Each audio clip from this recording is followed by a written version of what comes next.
ഈശോ മിശിഹായ്ക്ക് സ്തുതിയായിരിക്കട്ടെ. പ്രിയ സഹോദര സഹോദരി, നിനക്ക് നല്ല ഒരു ദിവസം നേരുകയാണ്. ഈ ഈശോ നിൻ്റെ ജീവിതത്തെ സമർത്ഥമായിട്ട് അനുഗ്രഹിക്കട്ടെ എന്ന് പ്രാർത്ഥിക്കുന്നു.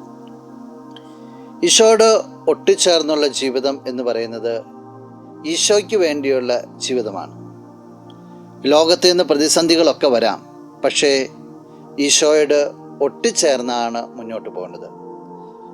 ഈശോ തൻ്റെ ശിഷ്യന്മാരോട് വരാനിരിക്കുന്ന കാലഘട്ടങ്ങളിലുള്ള പീഡനങ്ങളെക്കുറിച്ചൊക്കെ പറയുന്നുണ്ട്. പീഡനങ്ങളെക്കുറിച്ചൊക്കെ പറയുമ്പോൾ ഈശോ അവർക്കൊരു ഉറപ്പ് കൊടുക്കുന്നുണ്ട്. അതിപ്രകാരമാണ് വിശുദ്ധ മത്തായി അറിയിച്ച സുവിശേഷം 10-ാം അധ്യായം 22-ാം തിരുവചനം. എൻ്റെ നാമം മൂലം നിങ്ങൾ സർവ്വരാലും ദ്വേഷിക്കപ്പെടും, അവസാനം വരെ സഹിച്ചു നിൽക്കുന്നവൻ രക്ഷപ്പെടും. പലരും നിങ്ങളെ ഉപദ്രവിക്കും, പലരും നിങ്ങളെ ആട്ടിപ്പുറത്താക്കും, പക്ഷെ അവസാനം വരെ സഹിച്ചു നിൽക്കുന്നവൻ രക്ഷ പ്രാപിക്കും. നീ ജീവിതത്തിൽ പ്രതിസന്ധികൾ വരുമ്പോൾ നീ നിൻ്റെ ദൈവത്തോട് ഒട്ടി നിൽക്കുകയാണെങ്കിൽ, ലാസ്റ്റ് മൊമെൻ്റ് വരെ നീ നിൻ്റെ ദൈവത്തോട് ഒട്ടി നിൽക്കുകയാണെങ്കിൽ നീ രക്ഷ പ്രാപിക്കുമെന്ന് പറയുക. നീ ആരോട് ഒട്ടിച്ചേർന്ന് നിൽക്കുന്നോ അവൻ നിന്നെ രക്ഷിക്കും.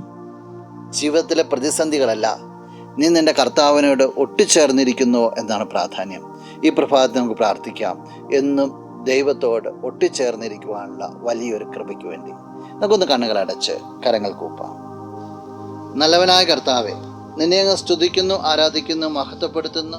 നിന്റെ നിറ സാന്നിധ്യത്തെ നന്ദിയോടുകൂടി ഓർക്കുകയാണ്. ഈശോ ഈ വ്യക്തിയെ അനുഗ്രഹിക്കണമെന്ന് പ്രാർത്ഥിക്കുന്നു. ഈ വ്യക്തിയുടെ കുടുംബം, ജീവിത മേഖല എല്ലാം അനുഗ്രഹിക്കപ്പെടട്ടെ. ജീവിതത്തിൽ എന്തൊക്കെ പ്രതിസന്ധി ഉണ്ടായാലും അവസാനം വരെ നിന്നോട് ഒട്ടിച്ചേർന്ന് നിൽക്കാനുള്ള ഒരു വലിയ അഭിഷേകം വ്യക്തിക്ക് നൽകണം, ഇപ്പോഴും എപ്പോഴും എന്നേക്കും. ആമേൻ.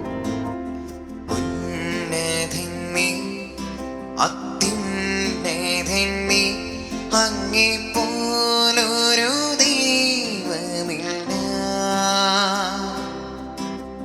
അത്ഭുതവാൻ അതിശയവാൻ നീ മാത്രമേ ദൈവമേ.